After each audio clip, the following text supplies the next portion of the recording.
Lakewood. How long have you been there?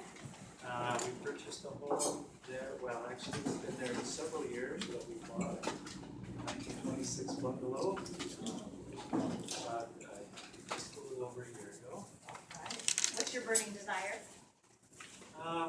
Right now, it's changed. I wanted to take my wife to France, and that's definitely in the background. But I have a son that's not doing real well. He's paraplegic, so I've actually shifted my focus to supporting the best quality of life for him.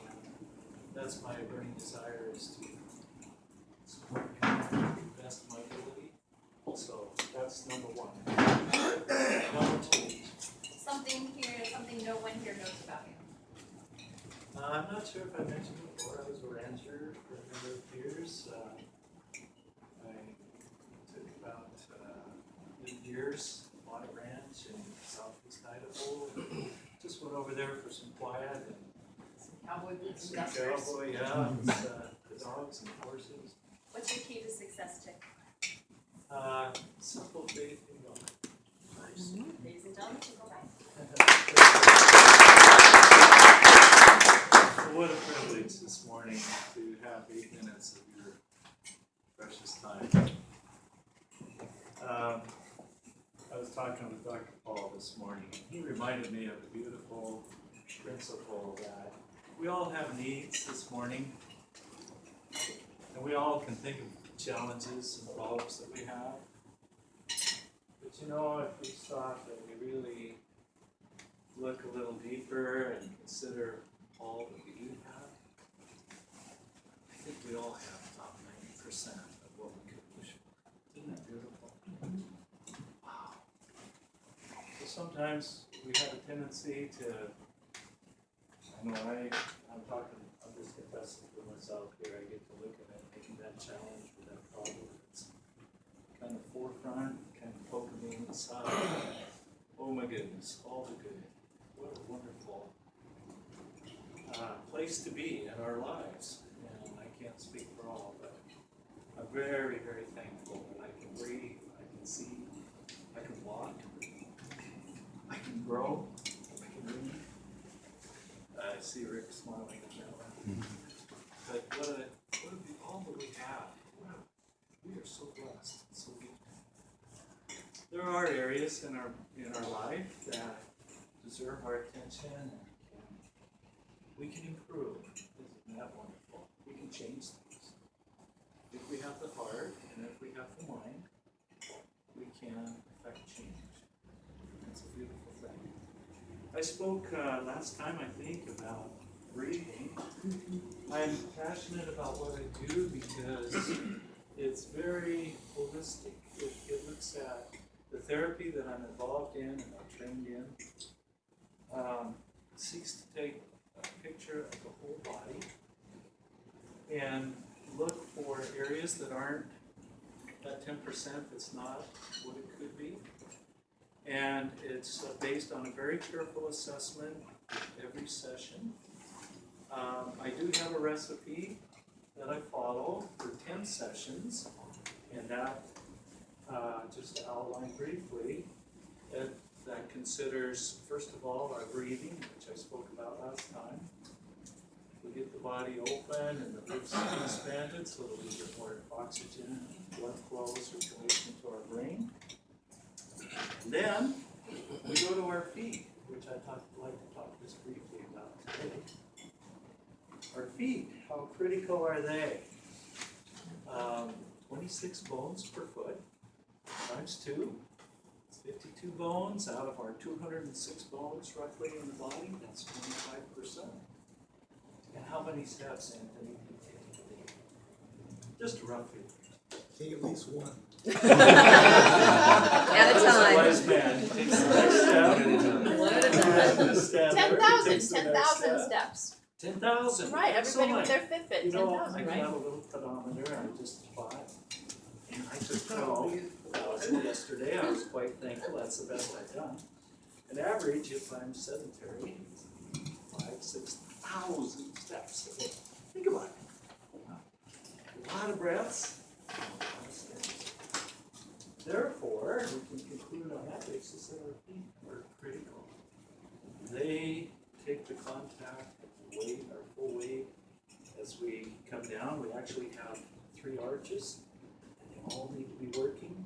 So session 2, and what I do in my little recipe, is we address the feet really carefully to see if every one of those 26 bones is working properly. I had a situation in school in Boulder, Colorado, where I had a fellow therapist working on it, and he said, I think your cuboid bone in your foot is not working. So he worked on it, got it kind of free, and then he says, get up and walk. So I walked, and I could not believe it. And I've been walking, and one foot all of a sudden felt a lot freer. I was able to walk better, so I went back and said, fix the other one quick. I want to be balanced. So anyway, just to call a little attention to how important our feet are. So glad to have Bobby and his wonderful supply of footwear. We had Rebecca to work on our feet, get our feet freed up. Dr. Paul to align our spine so that we're balanced on our feet. And then I like to, my therapy looks for a way to help find balance in all of that, whatever's not allowing our foot to work properly. And we'll fix you when it comes to your nerve transmission and the beauties of acupuncture and what it can do. So, feet, that's session 2. Then, just a quick outline, how much time do we have left? 2 minutes, 30 seconds. Okay. We go to the ankles and knees, making sure that they crack, that there's not a negotiation in the way our knee bends, our pelvis and our hips, whether it's rotated to the side or if pelvis can rotate several ways. And that happens through injury, through perhaps sitting in a car for a long period of time. We can change how we sit. Maybe I've treated a number of people in an office situation that have chairs that don't fit right. Changes the axes, rotation of the hips. Part of what we look at is how you walk and how rotation in the core, how your arms swing, how you're able to move. And the goal is towards less effort in your walk to make it, it's never effortless, but we work to make it smoother. So then we address the axial spine from the sacrum up to the cranium and balance that in sideline in a profile. If you drew a line from my ear to my shoulder and my hip and right on down to my ankle, when I'm in balance, that line will be a nice, beautiful line. So that's a little bit of what I do. The last thing we do is we seek to bring balance for the head, over the shoulders, and provide that place in gravity where you're not working against gravity.